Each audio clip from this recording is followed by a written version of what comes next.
Welcome back to TechQuest TV. This is Kelly Lewis, and I'm President and CEO of TechQuest Pennsylvania.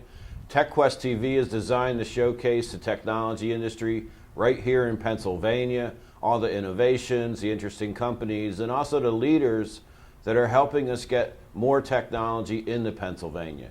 And we're joined today with State Representative Sheryl Delozier, who's been a longtime friend of mine from the way back of our almost teen years.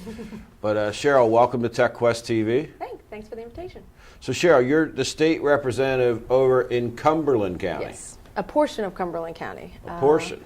Just the eastern part. We have, I have half of Wormleysburg. If anybody goes to Duke's and some of the restaurants over there, that starts the 88th district, and I go into Lemoyne, the borough of Lemoyne, New Cumberland, and Upper and Lower Allen, out to Monroe Township, and then the boroughs of Mechanicsburg and Shiremanstown. Well, you got to level set it. What are those high schools that you cover? Oh, good. I have 3 high schools, in 3 school districts, I should say, and Cumberland Valley, West Shore School District, but only the Cedar Cliff side, and then I have Mechanicsburg High School.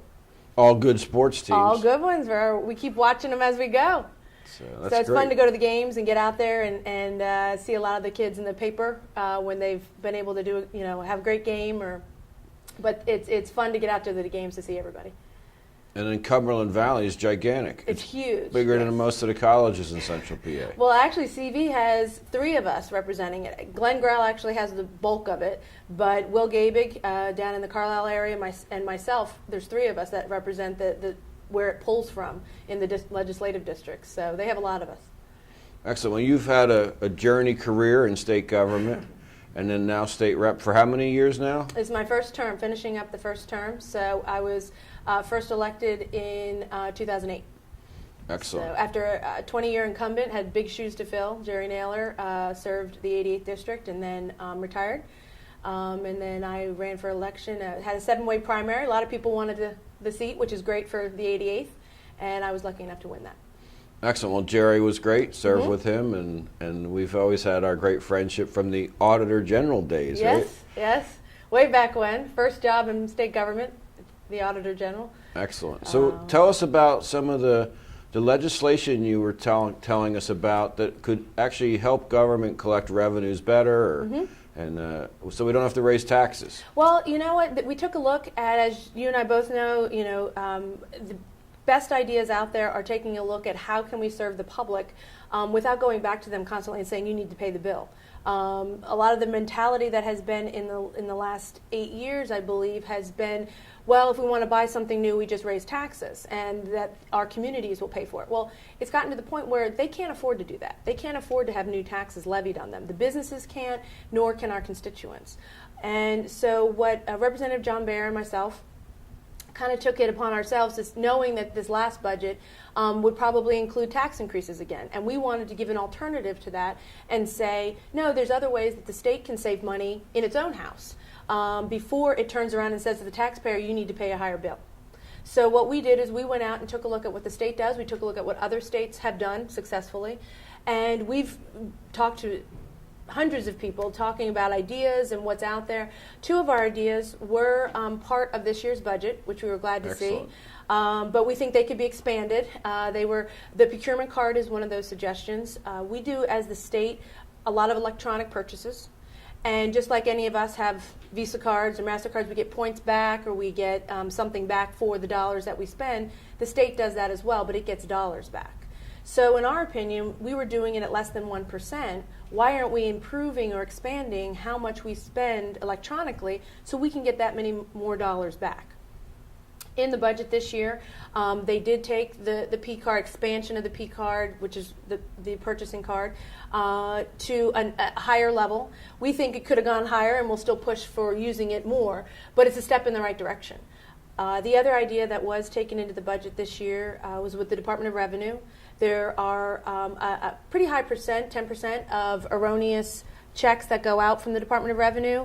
And with a better computer system, this is something that would have to spend dollars, higher technology, better technology in our Department of Revenue to better understand what dollars are coming in, what dollars are going out, and in some cases, cross-referencing, actually have the different areas talking to each other, so that there are no less erroneous checks put out there. Because every one that goes out likely doesn't come back, and it costs the state money.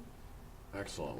Those were some of the things that you highlighted in front of the Senate Cost Savings Commission. Yes, exactly. And I know you testified. Mm-hmm. Well, we had testified when I had gone in to talk about Governor Ridge's plan to do the impact study, which was done obviously over 16 years ago. And this was along the same lines, same type of thinking, but I guess my mind hasn't veered off in many directions, because I still feel that there's many opportunities in the state that we can save money. And I think it's our job as elected officials to make sure that we constantly are asking those questions. If something new is being proposed, well, how much will it cost? What is the measurement that we can have to make sure it's doing its job, and make sure we go back and review it and make sure it did accomplish what it needed to do? Well, that's excellent. At the Tech Quest, we've been very involved in making sure the government knows all the different technology projects that we believe have a strong return on investment and could provide cost savings and a better service. Right. Because so many of our services need to be updated and use the new technologies to do it, because it's more affordable to use the new technologies. And we've seen that within the state has made certain small steps. Obviously they changed the SAP system, which was wonderful for tracking, and that technology really gave the employees control over their personal accounts of leave and that type of thing. But I believe, like we were mentioning with the Department of Revenue, it's a very old system. And it handles all of our ingoing and outgoing money.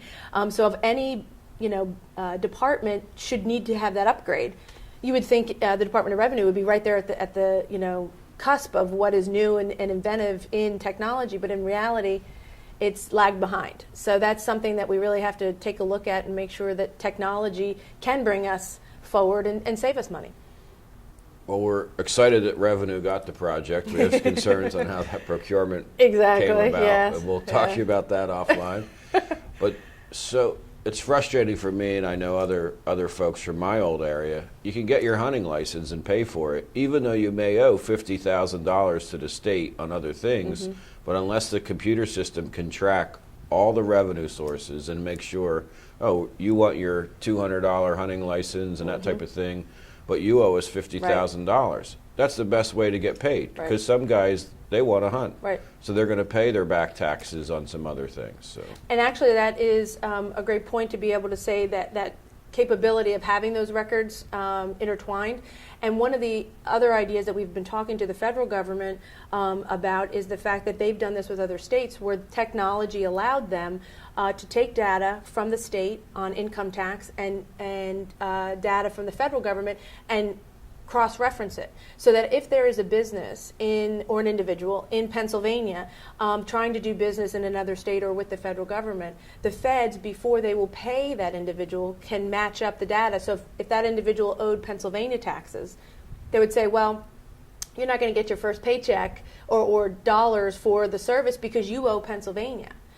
So it is that technology capability of being able to read the data back and forth, and that's one of the ideas, because other states have done it, and it's been amazing how much we've been able to, or those states have been able to recover. And the feds do the same, the other way, and have recovered dollars from people doing business in a different state, but have yet to pay their federal taxes. Some folks think this is tough talking, but you and I, we have to pay our taxes, and so do all of our friends and family. We have to pay our taxes, and we do. Right. And it makes it very tough to run the government when a lot of folks, or some folks, don't pay their taxes or try and not do X, Y, and Z. And then we have to pay more because they don't pay. Because the gaps. And we want that fair share. And then you don't need to do tax increases. Well, and because also, it's hundreds of millions of dollars. Right. And that's what we base our forecasts on, as you well know. You sat through many budget negotiations. We know how much we have to spend based on forecasting the types of dollars we will get in for the next budget year, and we base that on, okay, there's we'll get this amount of business taxes, we'll get this amount of personal income taxes, so it's based on what should be coming in, and unfortunately many times that doesn't live up to the forecast. Cheryl, our time is short, but I hope you come back No, and join thanks. us again on TechQuest TV. I appreciate it. Thank you. Great. We'll be back in a moment.